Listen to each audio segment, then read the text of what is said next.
എല്ലാ സജ്ജനങ്ങൾക്കും സാദര നമസ്കാരം. പുതിയൊരു വീഡിയോയിലേക്ക് സ്വാഗതം. പഞ്ചപാണ്ഡവന്മാർ പ്രതിഷ്ഠിച്ച 5 മഹാവിഷ്ണു ക്ഷേത്രങ്ങളിൽ ആദ്യത്തെ ക്ഷേത്രമായ യുധിഷ്ഠിരൻ പ്രതിഷ്ഠിച്ച തൃച്ചിറ്റാറ്റ് മഹാവിഷ്ണു ക്ഷേത്രത്തെ കുറിച്ചാണ് ഞങ്ങൾ ഇന്ന് പരിചയപ്പെടുത്തുന്നത്.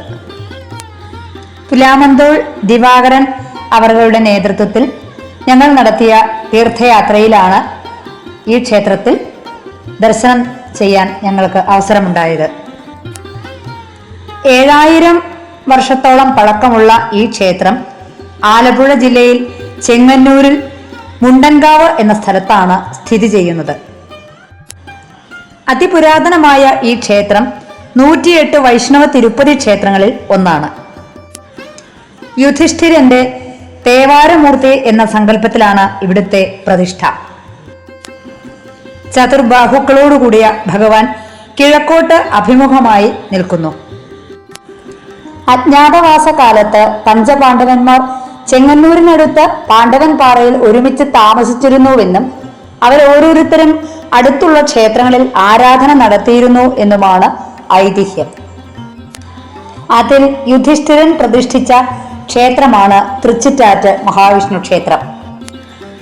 കേരളത്തിലെ പഞ്ചപാണ്ഡവ മഹാക്ഷേത്രങ്ങളിൽ ആദ്യത്തെ ക്ഷേത്രമാണിത്.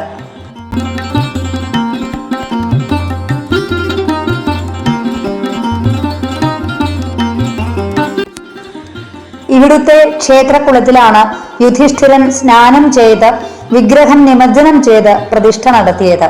അതിനാൽ ഈ ക്ഷേത്രകുളം ശംഖതീർത്ഥം എന്ന പേരിലും അറിയപ്പെടുന്നു. ഈ പഞ്ചപാണ്ഡവ മഹാക്ഷേത്രങ്ങളിൽ ഒറ്റ ദിവസം സന്ദർശിച്ച് തൊഴുതാൽ അത്രയും ഐശ്വര്യവും പുണ്യവുമാണെന്ന് പറയപ്പെടുന്നു. ഉപദേവതകളായി കൃഷ്ണൻ, ശാസ്താവ്, യക്ഷി, നാഗരാജാവ്, ഏറങ്കാവ് ഭഗവതി, ബലരാമൻ എന്നിവർ ഈ ക്ഷേത്രത്തിൽ കുടികൊള്ളുന്നു. മറ്റ് 4 ക്ഷേത്രങ്ങളെ കുറിച്ചുള്ള വിവരങ്ങളുമായി അടുത്ത വീഡിയോയിൽ വീണ്ടും കാണാം.